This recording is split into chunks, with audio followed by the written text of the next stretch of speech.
Nós já estamos de volta com a Manhã da Piedade. Nossa conversa no último bloco com a Analice, com a mamãe Marlene, foi tão gostosa, né, gente? Foi tão boa. O tempo passou rapidinho e eu nem percebi, né? Nesse bloco a gente vai conversar com um advogado. Então eu quero agradecê-las por ter vindo. Analice, muito obrigada, viu? Que você continue sendo esse exemplo de menina e transmitindo essa paz tão importante para o nosso mundo, né? Marlene, parabéns pelo trabalho. Muito obrigada por ter vindo. Parabéns por cuidar tão bem dessa menina. E obrigada por ter passado essa mensagem para as mamães que estão em casa. Obrigada a você.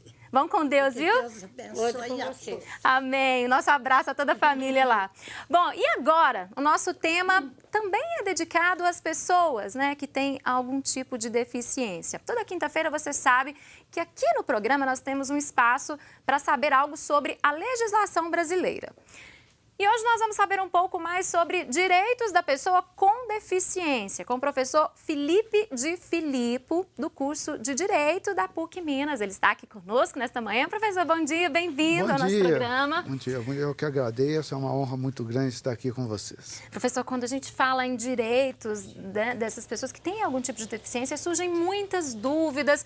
Ainda falta informação para essas pessoas, para famílias dessas pessoas sobre os direitos delas? Sim. Há uma falta muito grande de informação sobre direitos, de modo geral. Sim. Não só apenas no caso das pessoas, né, portadoras de deficiência, de modo geral, que aí se enquadram as pessoas com síndrome de Down.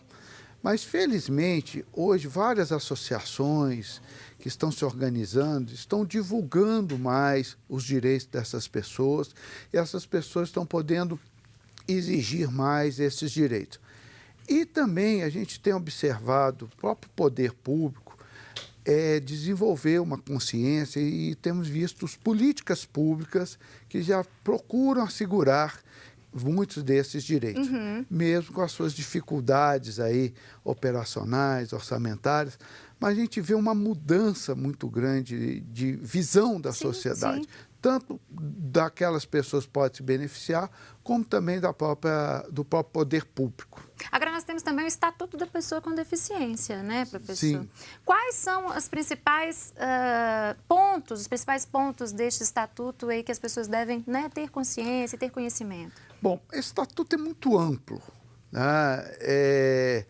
Mas eu quero destacar o seguinte ponto ali. O objetivo do estatuto é parar de tratar as pessoas com deficiência como pessoas que têm que ficar isoladas. E não é bem assim, né? Não, exatamente. Então, ela evolui muito nesse tratamento normativo das pessoas terem mais autonomia, é a palavra. O Estatuto dá às pessoas mais autonomia, mais capacidade para gerir a sua própria vida.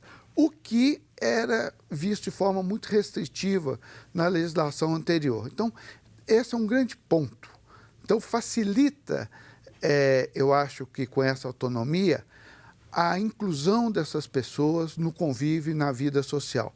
Trabalhar, ter seus negócios, podem até dirigir carros, né, desde que passem, seja aprovada na prova de direção. Há um tratamento. A legislação previdenciária, por exemplo, garante um espaço no mercado de trabalho para as pessoas portadoras de deficiência, né, com uma certa estabilidade. Temos aí a aposentadoria para as pessoas portadoras de necessidades especiais, deficiência, com tempo mais reduzido. Então, são políticas públicas que estão surgindo. E, por outro lado, as empresas, mesmo que ainda seja um processo lento, muita gente estão fala disso, perdendo o preconceito na contratação de pessoas portadoras de deficiência. Hoje a gente vê muitos portadores de síndrome de Down trabalhando, mas trabalhando mesmo. Nós tivemos o caso da Analice agora, que trabalha há 15 anos na mesma empresa. Né? E havia um certo momento, era quase que uma exposição de marketing. Para as empresas. Para as empresas. Eu tenho aqui um portador de síndrome de Down, mas para divulgar aquilo, para divulgar, né, que tinha. Para trazer algo de positivo para a imagem da empresa. Usava esse portador como marketing. Hoje, não. A gente vê uma postura, eles estão assumindo responsabilidade, estão desenvolvendo seu trabalho, e isso é muito importante vê-los cada vez mais integrados na sociedade. Eu acho que esse é o grande norte Essa integração principal, né? A integração e a autonomia. Agora, professor, na área da educação, quais são as principais determinações deste estatuto? Olha, a grande mudança que eu vejo também nos últimos anos, que começou antes até do Estatuto, tá? Com o Estatuto 2015, e isso é um processo que vem acontecendo desde 2007, né? é que vem crescido muito o número de deficientes em escolas não especiais, nas escolas comuns. Isso é um avanço extraordinário. Por quê? Tira o estigma, ele é deficiente, ele tem que ficar segregado, ele tem que ficar isolado. Uma escola específica. Não, ele vem para uma escola normal, ele é tratado como uma criança normal, é lógico, com a necessidade de um apoio pedagógico de acordo com e as escolas hoje elas estão preparadas para receber esses... As escolas particulares ainda resistem muito.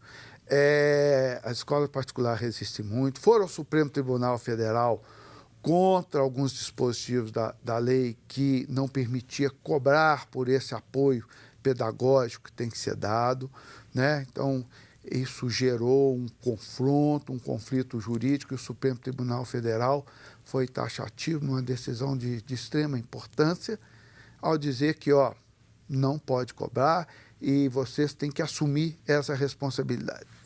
O município de Belo Horizonte está muito evoluído nessa questão. A minha esposa é professora da rede, tem alunos portadores de deficiência. Na sala de aula, com todos.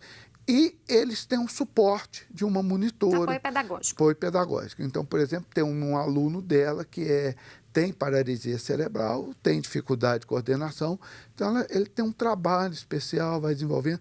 Hoje é um menino que já está lendo. Se ele tivesse, talvez, isolado, segregado, ele não estaria tão integrado. E os colegas amam esse menino. Então, quer dizer, essa socialização é de fundamental importância. Isso é importante para a vida dele, porque se já tem esse contato na escola, a tendência para o futuro é ter muito mais sociabilidade, né, a escola professor? É o início de tudo. Exatamente. Né? Daqui a pouco está no mercado de trabalho. E da mesma forma que os outros também. Agora, e no caso de saúde, né, nos casos de habilitação, reabilitação, quais são os direitos dessas pessoas? O programa de habilitação e reabilitação no Brasil, principalmente essa questão de habilitação e reabilitação profissional, é muito precário. Não só para o portador de síndrome de Down, outra deficiência, mas principalmente para aquelas pessoas que tiveram um acidente de trabalho, tiveram uma doença incapacitante. Então, isso aí eu vou com toda certeza. Nós estamos muito atrasados e nós precisamos desenvolver isso. Até porque se a gente fala numa política de integração, depois da escola é o trabalho. E nós precisamos aproveitar o potencial dessas pessoas. Sim. Eles têm um potencial muito grande. E, olha, ao aproveitarmos esse potencial, essas pessoas vão trabalhar, vão gerar renda, vão consumir, vão pagar tributo, vão pagar contribuição social. Isso volta para o Estado. Esse investimento volta para o Estado.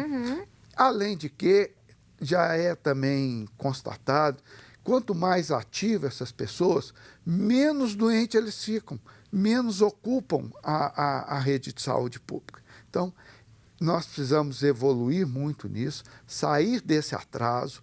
No mercado de trabalho, a pessoa ainda portadora de deficiente ou aquela que precisa de uma reabilitação, ela é muito isolada, há um preconceito muito grande. Ainda nos dias de hoje. Ainda nos dias de hoje. Mas também as políticas públicas com relação a isso são extremamente precárias.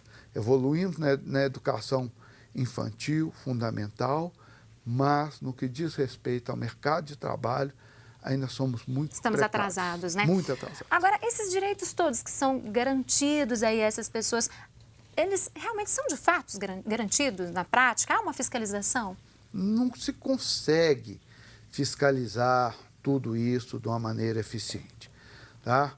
Mas a gente vê que é importante, se você pegar há 10 anos atrás, 15 anos atrás, e fizermos uma análise hoje, a evolução do respeito, a criação das políticas públicas evoluiu muito. Então, cresceu isso aí. Nós temos algumas questões complexas na área de medicamentos, mas que aí não é exclusiva para portadores de deficiência. Para a população em geral, né? A população em geral. Algumas dificuldades, alguns medicamentos, que também nós temos que olhar com muita cautela, porque a gente já presenciou num passado recente laboratórios não tendo uma postura idônea, que anunciavam medicamentos que iam salvar o mundo e, na realidade, não era o bem medicamento que estava aí combinado com o outro que estava aí tinha o mesmo resultado. Então, há uma cautela, porque nós não podemos descuidar da questão orçamentária, mas a gente vê que está se evoluindo, tá? O SUS, aí eu falo de Belo Horizonte, tem evoluído em muitas coisas, mas a evolução é um processo constante, né? Tudo isso é muito novo para a medicina, muito novo para o médico tratar essas pessoas com outros olhos, porque as formações passadas eram de segregação, muito novo para o professor, muito novo para quem prega, né? Mas nós estamos evoluindo, eu acho que isso é um... Estamos no caminho certo, com muitas mudanças necessárias ainda. Agora, a sociedade, não só empregador, não só educador, também tem que evoluir. E hoje nós estamos vivendo um momento muito triste do bem, do mal, contra, a favor, essa polarização. Muito grande isso. E isso está inibindo, talvez, uma integração maior da diversidade social, que, de certa forma, prejudica os portadores de deficiência. Bom, é um assunto tão amplo, tinha muito mais para conversar com o senhor, mas o nosso tempo já esgotou. O senhor volta outro dia para a gente conversar, professor? Um enorme prazer. Vir aqui à TV Horizonte, para mim, é um prazer muito grande. Por favor, para a gente conversar, esclarecer mais quem está em casa, né? Às vezes o telespectador também tem alguma dúvida, pode mandar aqui para a gente. Muito obrigada por ter vindo hoje, um bom dia para o senhor. Obrigado e estou sempre à disposição de vocês. E agora nós vamos para um rápido intervalo. Na sequência, temos a reflexão do nosso arcebispo metropolitano, Dom Valmor. Voltamos daqui a pouquinho.